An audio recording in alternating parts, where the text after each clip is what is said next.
Hello viewers. मेरा नाम है जय किशन देवांगन और आप सभी को केमिस्ट एकेडमी के यूट्यूब चैनल में बहुत बहुत स्वागत है। तो आज हम डिस्कस करने वाले हैं गैस के द्रवीकरण, liquid liquefaction of gases, liquefaction of gases, है ना, गैसों का द्रवीकरण। हमने अपने पिछले वीडियो में क्रिस्टल लैटिक्स की बात की थी, है ना। तो आज हम इस वीडियो में गैसों के द्रवीकरण के बारे में बात करेंगे। तो गैसों के द्रवीकरण क्या होता है ना भाई, गैस का द्रव में चेंज हो जाना, मतलब गैस का लिक्विड में क्या हो जाना, चेंज हो जाना। बात यह है कि जब मतलब अब बात ये आती है कि गैस को द्रव में चेंज कैसे किया जाए, है ना भाई। तो मैं आपको बताने वाला हूँ कि गैस को द्रव में हम लोग कैसे चेंज कर सकते हैं, गैस का द्रवीकरण कैसे किया जा सकता है, ठीक है। तो सबसे पहले मैं यहाँ पर एक कोई बर्तन लेता हूँ, ध्यान से देखना, ठीक है। एक बर्तन लेता हूँ और इस बर्तन में मेरे पास बहुत सारे गैस के क्या है, छोटे छोटे अणु है, बहुत सारे छोटे छोटे क्या है, मॉलिक्यूल्स है। तो अब आप जानते होंगे, ठीक है, कि ये मॉलिक्यूल जो होते हैं बर्तन में इधर उधर गति करेंगे, है ना भाई, इधर उधर कोई इधर कोई इधर, इधर उधर क्या करेंगे, मॉलिक्यूल्स जो अणु है जो है वो गति करेंगे, ठीक है। अब यहाँ पर देखना, इस बर्तन में मैं जो बनाया हूँ, बहुत सारे अणु बनाया हूँ, तो मुझे इन बहुत सारे जो मॉलिक्यूल्स है इनकी जरूरत नहीं है। मैं कोई दो मॉलिक्यूल्स ही ले लेता हूँ, ठीक है, एक समझने के लिए मैं क्या करता हूँ, कोई दो मॉलिक्यूल्स ले लेता हूँ, ठीक है। चलो, ये मैंने क्या ले लिया, कोई दो मॉलिक्यूल्स जो है कोने को जो है पात्र के कोने पर है, ऐसा मैंने क्या कर लिया, सपोज कर लिया है। हालांकि ये जो इस जो बर्तन है इसके अंदर बहुत सारे क्या है, अणु है, ठीक है ना, बहुत सारे क्या है, अणु है, लेकिन मैंने यहाँ समझने के लिए मतलब सपोज किया है कि मतलब बताने के लिए मैंने कोई दो अणु ही ले लिया है, ठीक है। अब देखो, जब ये अणु क्या होंगे, जब ये मॉलिक्यूल्स बहुत ही क्या है, बर्तन में बहुत ही क्या है, बहुत ही डिस्टेंट में, इसकी दूरी जो है वो बहुत ही ज्यादा है। तो जब इसकी जब मतलब गैस के अणुओं की जब बीच की दूरी बहुत ज्यादा होगी, ठीक है ना भाई, जब गैस के अणुओं की जो बीच की दूरी है अगर बहुत ज्यादा होगी, तो हम ये जानते हैं कि किसी भी, है ना भाई, रियल गैस में, अगर हम इस पात्र में जो इस बर्तन जो है इसमें क्या ले रहे हैं, रियल गैस ले रहे हैं, कौन सा गैस ले रहे हैं, रियल गैस, वास्तविक गैस, तो हम ये जानते हैं कि रियल गैसों में, है ना भाई, रियल गैसों में जो होते हैं वो, रियल गैसों में जो उनके अणु जो होते हैं, जो गैसों के मॉलिक्यूल्स जो होते हैं, दो मॉलिक्यूल्स के बीच अट्रैक्शन फोर्स होता है, इसमें रियल गैस में, वास्तविक गैसों में। तो वैसे ही हमारे पास अगर ये बर्तन में मैंने जो एक रियल गैस ले लिया है और इस रियल गैस में जो है मेरे पास कोई मैंने दो मॉलिक्यूल्स को दिखाया हुआ है, अगर ये बहुत ही अगर दूर दूर में रहेंगे, ये मॉलिक्यूल्स अगर बहुत ही ज्यादा क्या रहेंगे, बहुत ही डिस्टेंस में रहेंगे, बहुत ही ज्यादा दूर दूर में रहेंगे, तो दूर दूर में होने के कारण इनके जो अट्रैक्शन है वो थोड़ा कम हो जाएगा। जैसे कि चुंबक को दूर दूर में रख दो तो अट्रैक्शन पावर थोड़ा कम होगा, वैसे यहाँ भी है। अगर मैं इस पात्र में अगर दूर दूर रख दिया मैं, अगर मतलब गैस के जो मॉलिक्यूल्स को, तो उसका जो अट्रैक्शन है वो बहुत ही लो रहेगा, बहुत ही वीक रहेगा, ठीक है, उसका अट्रैक्शन क्या हो जाएगा, बहुत ही वीक हो जाएगा। लेकिन ये कब होगा, ये कब होगा, मतलब जब गैस के जो मॉलिक्यूल्स है, जो अणु है, वो दूर दूर कब आएंगे, जब मैं क्या करूंगा, इस पात्र में गैस भरकर इसको गर्म करूंगा। तो जब मैं गर्म करूंगा तो ये क्या हो जाएंगे, बहुत ही एक्साइटेड हो जाएंगे, मेरे गैस के अणु, जो गैस के जो मॉलिक्यूल्स बहुत ही एक्साइटेड हो जाएंगे, इधर उधर गति करेंगे। तो इधर उधर बार बार गति करने के कारण उसमें गति जुड़ जा जाएगी, उसमें काइनेटिक एनर्जी आ जाएगी, ठीक है। तो दूर दूर हो जाएंगे। अब दूर दूर हो जाएंगे तो उनके जो मॉलिक्यूल्स के जो बीच की जो जो क्या है, अट्रैक्शन पावर है ना भाई, जो अट्रैक्शन जो पावर है, जो अट्रैक्शन फोर्स है वो कम हो जाएगा, क्योंकि बहुत ही दूर दूर है, जैसे कि यहाँ दिख रहा है, ठीक है। अब देखो, अब मुझे, मैं मान के चलो इस अणु को मेरे को पास पास लाना है, इन दोनों मॉलिक्यूल्स को क्या करना है, पास पास लाना है। अब मैं इन दोनों मॉलिक्यूल्स को पास पास कैसे लाऊंगा, कोई बता सकता है। तो इस दोनों मॉलिक्यूल्स को अगर मैं पास पास लाने के लिए क्या करता हूँ, ध्यान से देखना, ठीक है। मैं इन दोनों मॉलिक्यूल्स को अगर पास पास लाता हूँ तो यहाँ पर मुझे प्रेशर लगाना होगा। मैं इस वहां से पकड़ता हूँ और इस बतरे कोने को पकड़ता हूँ, इसमें प्रेशर लगाता हूँ, जोरदार प्रेशर लगाता हूँ, दाब लगाता हूँ। तो दाब लगाने से क्या होगा, ये जो मॉलिक्यूल्स है ना भाई, बहुत सारे मॉलिक्यूल्स है इस पात्र में, मैंने केवल दो ही बताया है मानने के लिए, लेकिन मैं जब प्रेशर लगाऊंगा तो ये जो मॉलिक्यूल्स है वो पास पास आ जाएंगे, बहुत ही क्या हो जाएंगे, पास पास आ जाएंगे। ये ये बहुत ही ऐसे क्या हो जाएंगे, बहुत ही एक अरेंजमेंट हो जाएंगे पास पास में। तो जब ये पास पास आ जाएंगे तभी हमारा गैस का क्या हो सकता है, लिक्विफिकेशन हो सकता है। तभी हमारा गैस जो है वो लिक्विड में आ सकता है, जब कोई गैस के अणु, जब कोई गैस के मॉलिक्यूल्स पास पास आ जाए, बहुत ज्यादा पास पास आ जाए, और मतलब किसी दबाव के द्वारा, किसी प्रेशर के द्वारा अगर वो पास पास आ जाए तभी हम लोग क्या कर सकते हैं, उसको लिक्विड में चेंज कर सकते हैं। ठीक है, तो समझ में आ गया, गैस को लिक्विड में कम चेंज किया जा सकता है जब प्रेशर लगाकर, दाब लगाकर उसके अणु को क्या किया जाए, पास पास अगर हम लोग ला दें तो क्या हो जाएगा, है ना भाई, अगर हम लोग दाब लगाकर क्या कर दे, मतलब गैस के अणु को पास पास ला दें तो हमारा क्या हो जाएगा, जो है गैस जो है वो द्रव में चेंज हो जाएगा, जो गैस जो है लिक्विड में चेंज हो जाएगा। ठीक है, ठीक है, याद रखना। तो हम गैस के अणुओं को पास पास कब ला सकते हैं, ये भी बात है। मैंने तो पहले बता दिया कि प्रेशर लगाकर भी हम, अब देखो मैं इसमें बहुत सारे गैस भरे हुए हैं, प्रेशर लगाऊंगा, दाब लगाऊंगा, तो मेरा क्या होगा, वो भी दबेगा, मेरा मेरा जो बर्तन है वो भी दबेगा। अब बर्तन के दबने के साथ साथ वो गैस के अणु भी क्या होंगे, दबेंगे, और वो गैस के अणु आपस में पास पास में आ जाएंगे। तो जब अणु पास पास में बहुत ज्यादा आ जाएंगे तभी मेरा गैस का क्या हो जाएगा, द्रवीकरण हो जाएगा, गैस का द्रवण हो जाएगा, गैस किस में आ जाएगा, लिक्विड में बन जाएगा। ठीक है, तो कारण क्या बताया मैंने गैस के पास पास आने का, एक तो है मेरा दबाव और दूसरा है मेरे पास इस गैस को ठंडा कर देना। ठीक है, हम लोग गर्म किए तो क्या हो गया था, बहुत दूर दूर चले गए थे, उसकी गतिज ऊर्जा बढ़ गई थी, उसकी काइनेटिक एनर्जी बढ़ गई थी अगर हम उसको गर्म किए थे तो। लेकिन अब उल्टा कर देंगे, इसको ठंडा करने पर भी ये क्या हो सकता है, ये पास पास आ सकते हैं, और साथ ही साथ दाब लगाने पर भी ये क्या हो सकते हैं, पास पास आ सकते हैं। तो समझ में आ गया कि गैस का द्रवीकरण तभी होगा जब क्या हो जाएंगे, जो गैस के मॉलिक्यूल्स जो है वो बहुत ही क्या हो जाएंगे, पास पास आ जाएंगे, बहुत ही एकदम इतना पास पास आ जाएंगे कि इसको एक दूसरे हटने का भी समय ना मिले, तभी क्या होगा, हमारा गैस जो है लिक्विड में चेंज होगा, द्रव में चेंज होगा। ठीक है, तो चलो हमने गैस का द्रवीकरण समझ लिया। अब हम लोग को गैस के द्रवीकरण के बाद समझना है एंड्रूस ग्राफ। ठीक है, एंड्रूस ग्राफ तो हम देखने वाले हैं, आइए एंड्रूस ग्राफ क्या होता है। तो आपको समझ में आ गया होगा हमारा लिक्विफिकेशन ऑफ गैसेस। ओके, चलो अब देखते हैं अपन लोग एंड्रूस ग्राफ। ठीक है, चलो एंड्रूस एंड्रूस ग्राफ। ठीक है, एंड्रू का ग्राफ। तो ये एंड्रू का जो ग्राफ है वो क्या बोलता है, एंड्रू के ग्राफ में हम लोग क्या करते हैं, एंड्रू ने बताया कि जो गैस जो है, जो अब एंड्रू का जो प्रयोग है वो केवल CO2 गैस के लिए होता है, सबसे पहले ये बात याद रखना। ठीक है, जो एंड्रू का जो प्रयोग है, जो एंड्रू ने अपने जो ग्राफ में जो जो इस्तेमाल किया है वो किसके लिए किया है, CO2 गैस के लिए, कार्बन डाइऑक्साइड गैस के लिए ही किया है। ठीक है, किसके लिए किया है, कार्बन डाइऑक्साइड गैस के लिए।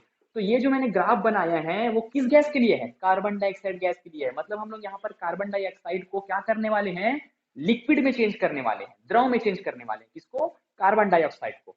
ठीक है, कार्बन डाइऑक्साइड किसमें चेंज करने वाले हैं, एंडू के अकॉर्डिंग उसको लिक्विड में चेंज करने वाले हैं। तो ये एंडू का ग्राफ है। एंडू का ग्राफ क्या बोलता है कि ताप के साथ वॉल्यूम में, टेम्परेचर के साथ आयतन में, है ना भाई, टेम्परेचर के साथ वॉल्यूम में दाब का क्या इफेक्ट पड़ता है, दाब का क्या प्रभाव पड़ता है, ये किसने बताया, एंडू ने अपने ग्राफ में बताया। आपको ये जो है, ये जो ग्राफ है एकदम मैं बेसिक तरीके से बताने वाला हूँ, कैसे इसका बेसिक आपको समझ में आ जाएगा। ठीक है, तो चलो अब हम लोग इस ग्राफ को बताने की कोशिश करते हैं। ठीक है, तो सबसे पहले आप देखना, सबसे पहले देखो मेरे पास यहाँ पास कोई पॉइंट ए है, इस पॉइंट में मेरे पास मान के चलो कोई CO2, अभी क्या है CO2, मैं किसके लिए बना रहा हूँ ग्राफ को, CO2 के लिए बना रहा हूँ, CO2 गैस के लिए बना रहा हूँ। तो इस पॉइंट पर मेरा जो CO2 है वो पूरा गैसियस स्टेट में है, किसमें है, गैसीय अवस्था में है। ठीक है, इस पॉइंट पर मेरा जो CO2 है वो पूरा का पूरा गैसीय अवस्था में है। अब क्या होगा, मैं पहले के बताया, बर्तन को जब मैं दबा रहा था, उसमें दाब लगा रहा था, तो उसका आयतन क्या हो रहा था, आयतन मतलब क्या होता है, एक निश्चित स्थान, उस बर्तन के अंदर निश्चित स्थान। तो मैं उसको जब दाब लगाया, प्रेशर लगाया, तो उस जो बर्तन के अंदर जो स्थान कम हो रहा था, मतलब साथ में उसका आयतन भी कम हो रहा था। ठीक है, स्थान कम होना मतलब आयतन कम होना। तो यहाँ आप देख सकते हैं कि जैसे जैसे मैं प्रेशर को बढ़ा रहा हूँ, तो ये जो मेरे पास दिख रहा है ना भाई, ये कर्व, ये आपको एक कर्व नजर आ रहा होगा, एक वक्र नजर आ रहा होगा, ये वक्र एक एक जो है मुड़ाव आ रहा है। क्या हो रहा है, जैसे जैसे प्रेशर को बढ़ा रहा हूँ वैसे वैसे क्या हो रहा है, इस वक्र में, इस कर्व में मुड़ाव आ रहा है। ये मुड़ाव क्या बता रहा है, ये मुड़ाव जो है वो वॉल्यूम में चेंज को बता रहा है, मतलब वॉल्यूम में कमी को बता रहा है। ठीक है, मतलब वॉल्यूम जैसे जैसे ये ग्राफ मुड़ रहा है वैसे वैसे इस वॉल्यूम में क्या आ रही है, कमी आ रही है। जैसे जैसे प्रेशर हम लोग क्या कर रहे हैं, इंक्रीज कर रहे हैं, वैसे वैसे ग्राफ मुड़ रहा है, और ग्राफ में मुड़ने के साथ साथ ये बता रहा है कि ये आयतन में क्या हो रहा है, कितना कमी आएगा। ठीक है, मतलब ये मुड़ाव ही बताता है कि कितना कमी आएगा दाब लगाने पर। ठीक है, तो चलो अब हम लोग ग्राफ को स्टार्ट करते हैं, है ना भाई, समझ में आ गया। ये मुड़ाव जो है किसको बता रहा है, आयतन में कमी को। तो देखो अब ये CO2 गैस के लिए मैंने कोई बनाया, तो एंडो ने क्या बताया कि 13.1 डिग्री सेल्सियस पर, ठीक है, 13.1 डिग्री सेल्सियस पर, है ना भाई, CO2 जो है इस पॉइंट पर, मतलब इस बिंदु ए पर गैसीय अवस्था में है, गैसेस स्टेट में है। क्या है मेरे पास यहाँ पर, CO2 अभी इस पॉइंट पर गैसीय अवस्था में है। ठीक है, अब क्या किया, अब जैसे से मैं प्रेशर को बढ़ाया, ठीक है, प्रेशर को बढ़ाया, तो मैं क्या बताया था कि प्रेशर को बढ़ाएंगे तो गैस के अणु क्या आ जाएंगे, पास पास आ जाएंगे, और जब वो पास पास आने लगेंगे तो वो किस में चेंज हो जाएगा, द्रव में चेंज होने लगेगा, धीरे धीरे धीरे धीरे वो क्या होने लगेगा, लिक्विड में चेंज होने लगेगा, ठीक है ना। तो यहाँ देखो हम लोग क्या करते हैं, अब दाब को क्या करते हैं, बढ़ाते जाते हैं। ठीक है, हम लोग क्या करते हैं, दाब को धीरे धीरे क्या करते हैं, बढ़ाते जाते हैं। तो हमारा जो CO2 है, CO2 जो अभी गैसीय अवस्था में है, गैसेस स्टेट में है, वो धीरे धीरे कहाँ आ जाएगा, इस स्टेट पर आ जाएगा, इस पॉइंट बी पर आ जाएगा। ठीक है, तो मतलब प्रेशर के कारण क्या हो रहा है, ये CO2 गैसीय अवस्था से धीरे धीरे धीरे धीरे धीरे धीरे क्या आ रहा है, पॉइंट बी पर आ रहा है। तो दाब लगाने के कारण जो CO2 जो है, जो इस समय यहाँ पास क्या है, CO2 गैसीय स्टेट में है, तो धीरे धीरे प्रेशर लगाऊंगा तो वो क्या होगा, वो लिक्विड में चेंज होने लगेगा, वो धीरे धीरे धीरे धीरे द्रव में चेंज होने लगेगा। मतलब क्या, मतलब यहाँ पास अब मैं और प्रेशर बढ़ा दूं, तो प्रेशर बढ़ाने के बाद मेरा जो जो CO2 जो CO2 है ना, वो इन दोनों के बीच में आ जाएगा। और CO2 जो है धीरे धीरे धीरे धीरे दाब बढ़ने पर, धीरे धीरे उसमें दाब बढ़ने पर वो किस में आ जाएगा, लिक्विड में आने लगेगा। जो जो ये BC वाला जो मेरा जो यहाँ दिख रहा है, हॉरिजॉन्टल जो लाइन दिख रही है, क्षैतिज रेखा दिख रही है, इस समय जो CO2 जो होगा ना, जो CO2 जो होगा वो, है ना भाई, वो जो होगा हमारा गैस और द्रव, गैस और द्रव दोनों स्टेट में होंगे। कौन, CO2, पहले यहां पर CO2 क्या था, सिर्फ और सिर्फ गैसेस स्टेट में था। ठीक है, अब जैसे से मैंने प्रेशर लगाया प्रेशर लगाया प्रेशर लगाया, वो इस स्टेट में क्या हो गया, गैस और द्रव दोनों स्टेट में है। मतलब अभी यहाँ CO2 पूरा का पूरा लिक्विड फॉर्म में नहीं आया है, पूरा का पूरा द्रव फॉर्म में नहीं आया है, वो सिर्फ उसमें कुछ कुछ जो अणु है वो गैसी स्टेट में अभी भी बाकी है। ठीक है, अब मैं क्या करूंगा, फिर से प्रेशर लगाऊंगा, फिर से प्रेशर लगाऊंगा, फिर जो मेरा ये वक्र दिखेगा, ये जो कर्व दिख रहा है, वो फिर से मुड़ेगा। अब मुड़ना मतलब क्या, ये मुड़ाव ही क्या बता रहा है, आयतन में कमी को बता रहा है। तो जैसे दाब लगाऊंगा, दाब लगा, जैसे बर्तन में दाब लगा रहा था तो आयतन में कमी आ रही थी, तो ये मुड़ाव जो है आयतन की कमी को बता रहा है। तो जैसे से मैं दाब को इंक्रीज किया, तो यहाँ से मेरा जो ये जो वक्र दिख रहा है CD भाग, यहाँ पर जो अगर मेरे पास CD भाग में अगर CO2 आ जाएगा तो पूरा का पूरा वो जो है द्रव में चेंज हो जाएगा, लिक्विड में चेंज हो जाएगा। ठीक है, किसमें चेंज हो जाएगा, लिक्विड में पूरा का पूरा जो है हमारा CO2 चेंज हो जाएगा। और ये जो वक्र है ना, ये जो कर्व है, इसको हम लोग बोलते हैं आइसोथर्मल कर्व, समतापी वक्र। आइसोथर्मल बोलने का कारण ये है क्योंकि यहाँ देखो ना भाई, इस पूरे कर्व में कितना डिग्री सेल्सियस है, चाहे ये पॉइंट हो, चाहे ये पॉइंट हो, चाहे ये पॉइंट हो, चाहे ये पॉइंट हो, कितना डिग्री सेल्सियस है उसका, इस कर्व में 13.1 डिग्री सेल्सियस। इसका प्रत्येक जगह, सभी जगहों पर इसका जो डिग्री सेल्सियस जो ताप है वो कितना है, 13.1 डिग्री सेल्सियस ही है। ठीक है, 13.1 डिग्री सेल्सियस ही हमारे पास होता है। ठीक है ना भाई, यहाँ पर मैंने ई गलत लिख दिया था, सॉरी। ठीक है, तो प्रत्येक जगह पर मेरे पास क्या है कि यहाँ प्रत्येक बिंदुओं पर जो मेरा जो ताप है वो एक जैसा है 13, इसी कारण इसको हम लोग क्या बोल रहे हैं, समतापी वक्र। ठीक है, क्योंकि प्रत्येक जगह पर, प्रत्येक प्लेस पर मेरे पास क्या हो रहा है, ताप जो है समान है, उसी कारण इसको बोल रहे हैं समतापी वक्र। ठीक है, आइसोथर्मल कर्व। तो आप समझ गए, इस पॉइंट पर मेरे पास CO2 किस में था, गैसेस स्टेट में, थोड़ा सा प्रेशर लगाया, फिर यहाँ पर आ गया मेरे पास क्या, CO2, फिर जैसे जैसे प्रेशर लगा रहा था तो CO2 जो गैस है वो धीरे धीरे धीरे धीरे लिक्विड में बदल रहा था। तो BC वाले भाग में मेरा जो CO2 है वो गैस अवस्था में भी रहेंगे और द्रव अवस्था में भी रहेंगे, दोनों स्टेट में रहेंगे, गैस स्टेट में भी रहेंगे और लिक्विड स्टेट में भी रहेंगे। ठीक है, मतलब अभी CO2 जो है पूरा का पूरा द्रव में नहीं आया है। फिर हम फिर प्रेशर लगाएंगे, फिर प्रेशर लगाएंगे, ये जो ग्राफ जो है, ये जो वक्र जो कर्व जो है फिर ऊपर चढ़ेगा। अब ये CD भाग पर पूरा का पूरा जो हमारा CO2 गैस है, वो जो CO2 जो बचा हुआ है, जो ये द्रव और गैस जो बचा हुआ है, वो पूरा का पूरा द्रव में चेंज हो जाएगा। वो ये किसके लिए है, 13.1 मतलब 13.1 डिग्री सेल्सियस के लिए मैंने क्या बनाया, ये ग्राफ बनाया, किसके अनुसार, किसके अकॉर्डिंग, एंडो के अकॉर्डिंग। ठीक है, अब फिर आ जाते हैं उसके जस्ट ऊपर वाले आइसोथर्मल कर्व में, उसके जस्ट ऊपर वाले समतापी वक्र में। तो यहाँ देखो जैसे पहले हो रहा था ना, सेम जिसे पिछले वाले हमारे पास जो कर्व में हो रहा था आइसोथर्मल कर्व में, सेम प्रोसेस इस वाले कर्व में भी होगा, सेम प्रोसेस होगा।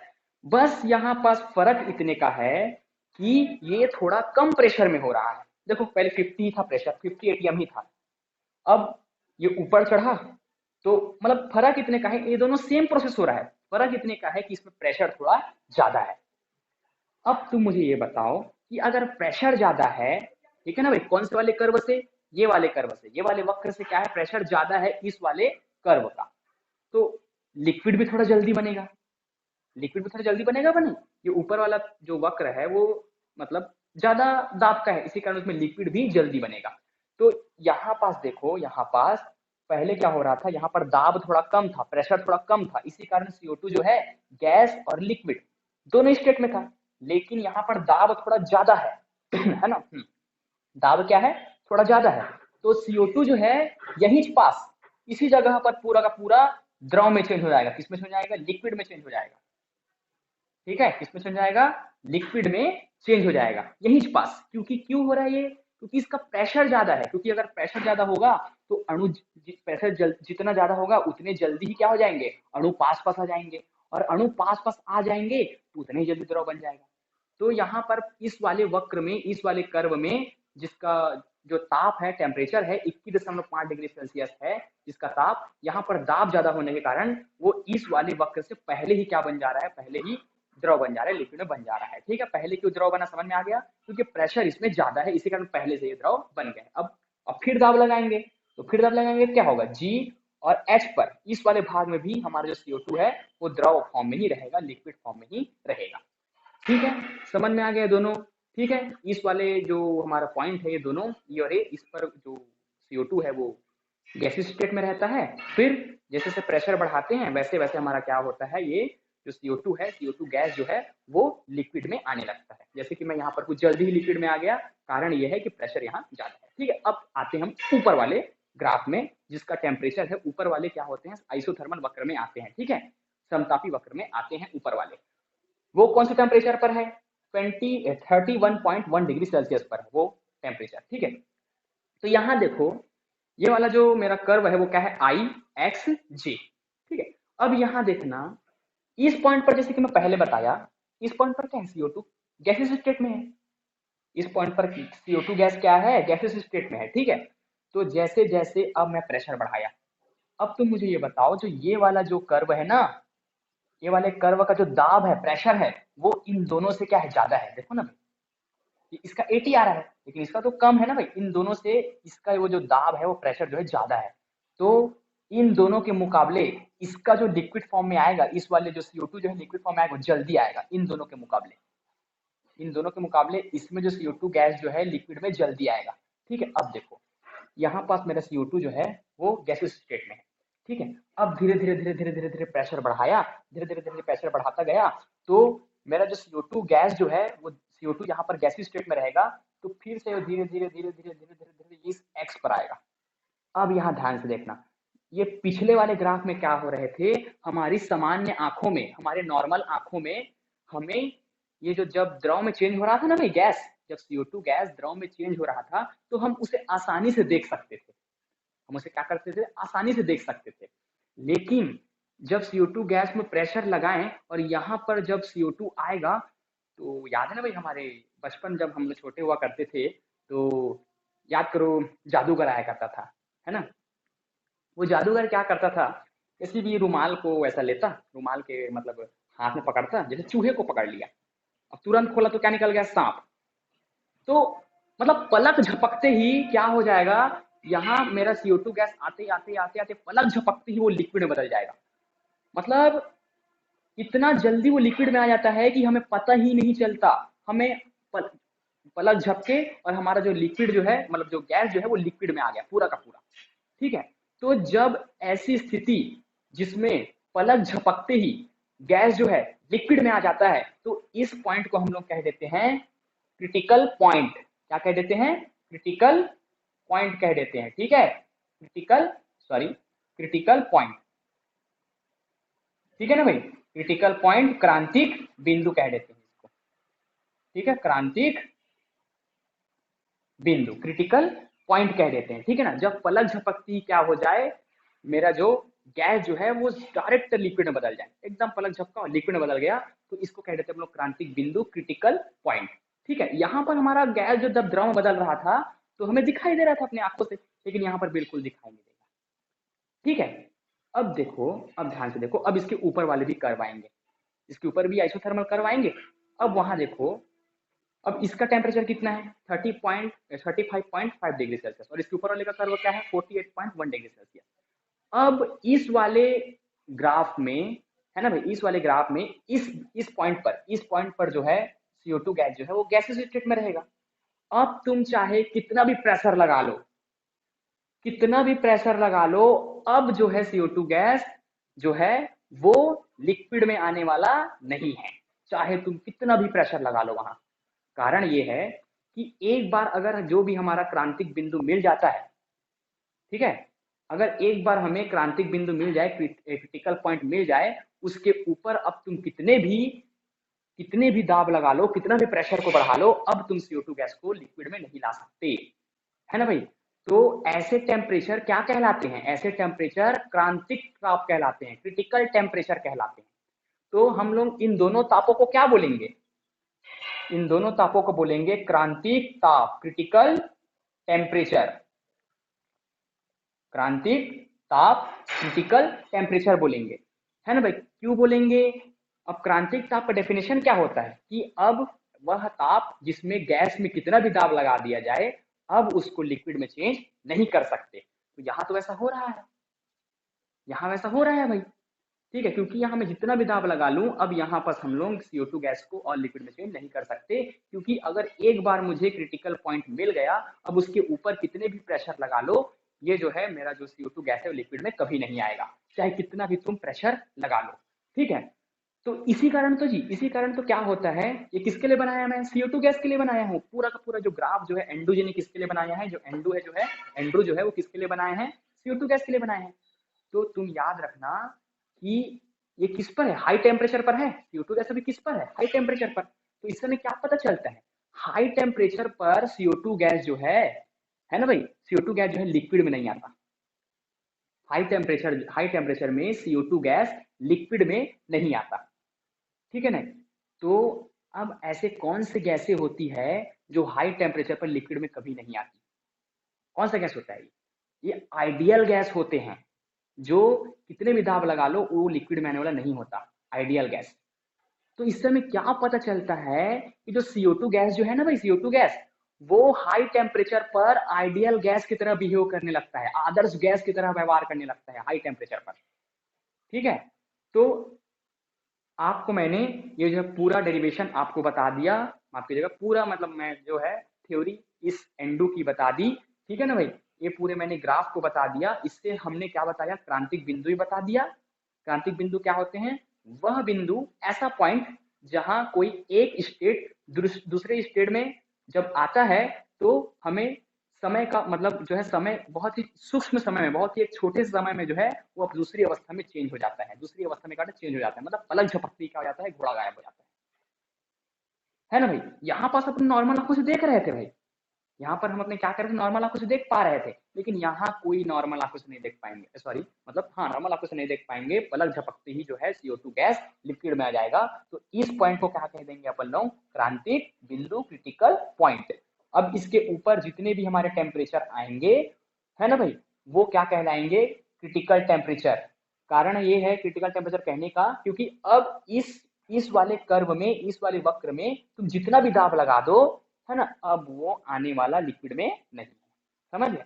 अब क्या करते हैं, एंड्रू जी ने क्या किया, इसको मिला दिया, इसको ऐसे मिला दिया, जो जो लिक्विड में आ रहा था ना भाई, जो जो चीज, इसको ऐसे क्या किया, मिला दिया, ये ऐसा, ठीक है। इसको क्या कर देंगे अपन, मिला देंगे ऐसा, ठीक है, ऐसा अपन क्या कर देंगे, मिला देंगे, ये इस तरह से, इस तरह से इसको अपन क्या कर देंगे, मिला देंगे, ठीक है ना भाई। तो अब यहाँ से देख लो, अब मिलाने पर मुझे एक क्या मिल रहा है, एक कैप कैप के आकार का, एक कैप के शेप का क्या मिल रहा है, कोई स्ट्रक्चर मिल रहा है। ठीक है ना भाई। तो यही है भैया हमारा एंडू का ग्राफ, है ना भाई, एंडूस ग्राफ, जिसमें एंडू जी ने क्या बताया कि गैस जो है, जो CO2 गैस जो है, कब जो है लिक्विड में आता है ना भाई, कब हमारा जो है गैस जो है लिक्विड में आता है। इसके कई सारे कंडीशन थे, हमने कई आपको वक्र बताकर बता दिया। तो आप समझ गए होंगे क्रिटिकल टेम्परेचर क्या होता है ना भाई। क्रिटिकल टेम्परेचर जहां पर पलक झपकती ही जो है CO2 गैस इस पर आ जाए। अब हम आपको इसी तरह से गैस का द्रवीकरण और जो है एंडू का जो प्रयोग जो है हमने बता दिया। तो इसी तरह से हमारी जो इस केमिस्ट एकेडमी का जो यूट्यूब चैनल है, आपको इसमें फिजिक्स और मैथ्स की भी वीडियो मिलेंगी। तो आप हमारे इस चैनल पर बने रहिए, है ना भाई। तो अंत तक इस वीडियो को देखने के लिए आप सभी का बहुत बहुत धन्यवाद।